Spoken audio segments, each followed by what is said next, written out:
Qui est Amin Kessassi, ce jeune militant contre le trafic de drogue dont le frère a été assassiné? Né en 2003 dans les quartiers nord de Marseille, Amin Kessassi a toujours été engagé. Délégué de classe dans son lycée, il participe au Parlement régional de la jeunesse. Déçu de l'expérience, il fonde en juillet 2020 son association Conscience écologique, destinée à améliorer la vie dans les quartiers. Pour son président de 16 ans, il fallait agir.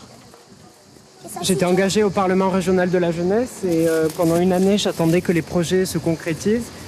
Et rien pendant une année, donc pour moi, il est devenu plus que nécessaire d'agir. Donc en m'engageant dans l'association Conscience, en la créant surtout, c'était devenu une nécessité.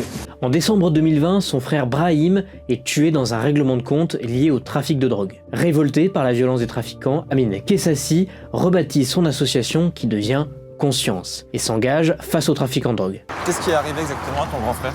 En début d'année 2020, il a été ciblé par des balles. Un ami à lui est décédé sur le coup et lui a reçu 9 balles. Mais malgré ces 9 balles, il a survécu. Et le 29 décembre 2020, il a été retrouvé calciné avec un de ses amis.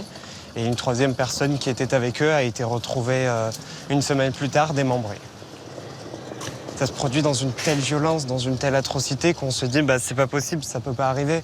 On peut pas retrouver un membre de sa famille avec qui on a grandi, qui nous a appris un tas de choses, qui a été un modèle pour nous, un repère pour nous.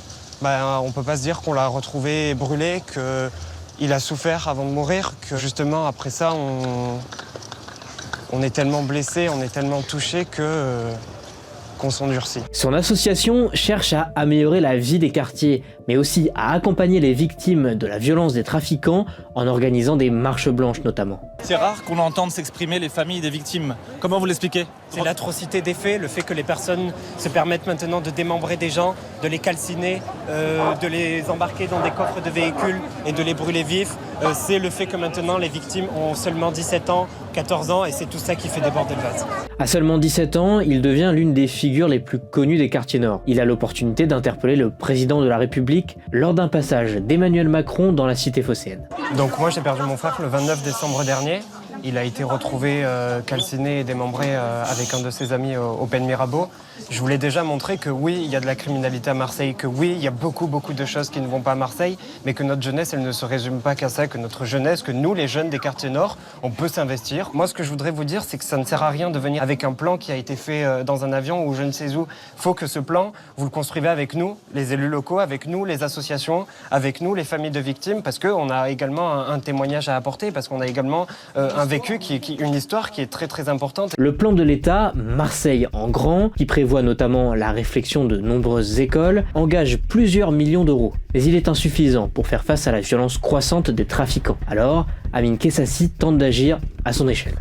Moi, ce que j'explique, c'est que quand on entre dans ces trafics de stupéfiants, il y a 2 issues possibles. C'est soit la case cimetière parce qu'on se fait assassiner, ou soit la case prison parce que on se fait à un moment arrêter par les forces de l'ordre. Donc la solution, elle n'est pas là. La solution, cet étudiant tente de la trouver avec des entreprises prêtes à embaucher des candidats sans diplôme. Cette société dans l'aéronautique a ouvert ses portes à une quinzaine de jeunes des quartiers populaires. Après plusieurs mois de formation, ils ont obtenu un CDI. Mais ces actions sont aussi insuffisantes. En 2023, les règlements de compte explosent à la suite d'un conflit entre 2 groupes de narcotrafiquants pour le contrôle des points de deal, le clan Yoda et la DZ Mafia. Cette année-là, 49 personnes sont tuées en lien avec le trafic de drogue. Les victimes sont de plus en plus jeunes, mais les auteurs sont de plus en plus jeunes aussi. C'est des mineurs parfois qui ont 17 ans, 18 ans tout juste, qui pour quelques milliers d'euros, pour 5 000 euros, pour 4 000 euros, sont prêts à aller retirer la vie de quelqu'un, tout ça pour toucher cette maudite somme qui est complètement dérisoire. Face à cette violence qui ne recule pas, Amin Kessassi multiplie les propositions. Ce qu'on propose nous concrètement, c'est le retour de la police de proximité, ça avait fait ses preuves et il le faut. C'est qu'on ouvre un débat sur la légalisation du cannabis, réaccompagner les associations de quartier, et puis après, à côté de ça, il faut redessiner les cartes scolaires et permettre à des jeunes de nos quartiers d'aller au lycée Thiers, d'aller faire leurs études à la Timone, d'aller faire leurs études à la Caplette et vice-versa. Son combat militant est prolongé par un engagement politique. En 2024, il est candidat aux législatives pour le parti Les Écologistes. Il est battu au second tour par la députée sortante du Rassemblement National, Gisèle Lelouis. Le 13 novembre 2025, le petit frère d'Amin Kessassi, Mehdi, est assassiné. Il n'était impliqué dans aucun trafic et souhaitait devenir policier.